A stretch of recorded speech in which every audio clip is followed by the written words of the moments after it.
Throughout human history, self-discipline has been regarded as the ultimate virtue, a sacred bridge connecting our current selves to our highest possible potential.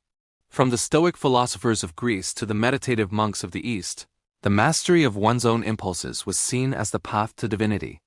They believed that by sacrificing the pleasures of today, one could build a legacy and a character that would withstand the tests of time. But fast forward to the modern era, and that ancient ideal feels further away than ever as we face a world designed to distract us. Instead of stoic silence, we are met with the constant buzz of digital notifications and the persistent lure of hyper-processed, sugary snacks. The struggle is no longer just spiritual. It is a psychological battle against an environment that wants our attention every single second. To understand how to reclaim our focus, we must first define what self-discipline actually is in the context of our daily choices. One path represents immediate gratification, filled with bright, fleeting sparks of ink that represent the temporary highs of modern life's shortcuts.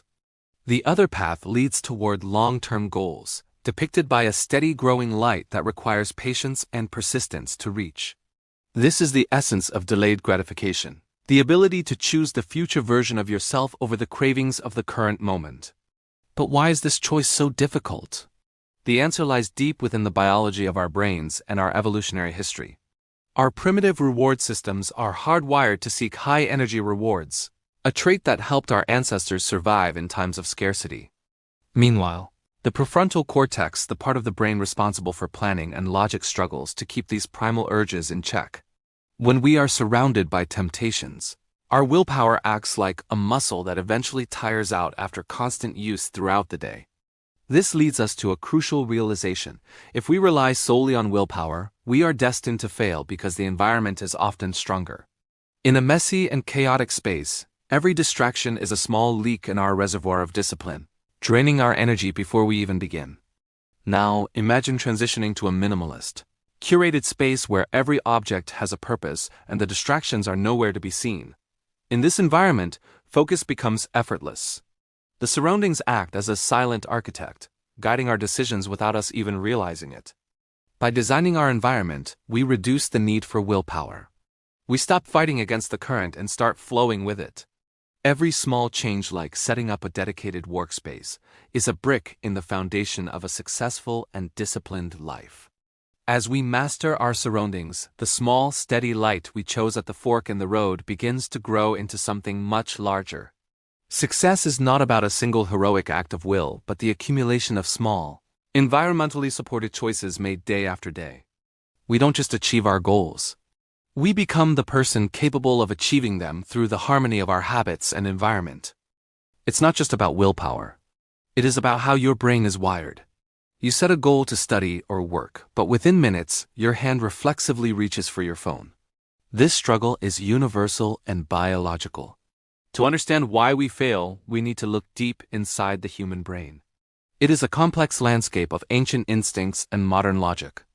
Let's start with the most misunderstood chemical in your head, dopamine. Most people think dopamine is about pleasure, but they are wrong.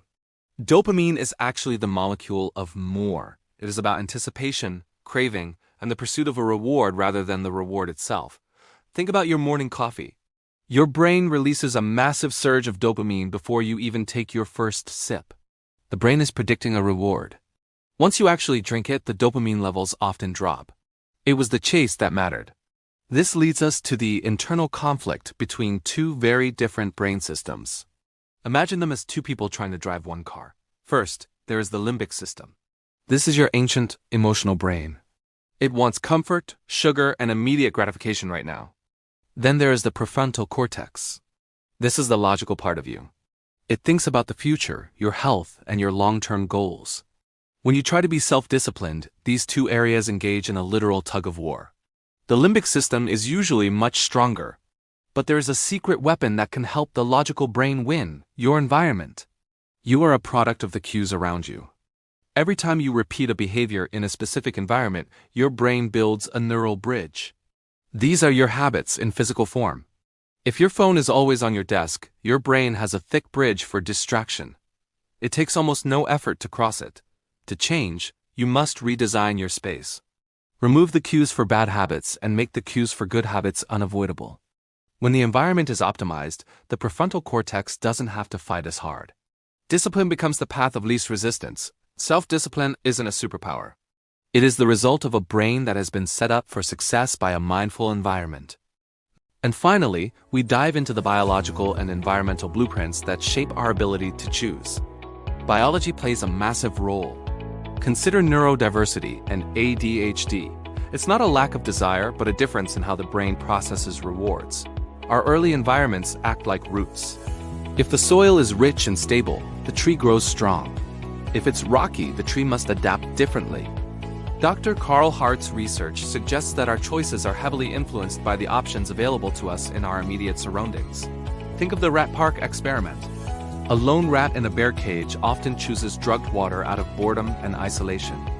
But in a rat park filled with friends, toys, and space, those same rats almost never touch the drugs. They choose connection instead.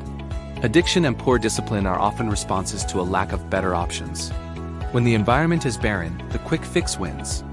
To build discipline, we must build better environments. This means creating spaces for learning, workshops, and genuine social connection. When a healthy alternative is accessible and rewarding, the brain naturally shifts its focus. We don't need more grit. We need more support. Redefining discipline means moving from the struggling individual to the empowered one, supported by a flourishing community. When our needs are met, growth happens naturally. Like a garden, we don't force the bloom. We tend to the soil. If you found this perspective helpful, like and subscribe to the channel so you don't miss out on many more interesting and useful videos.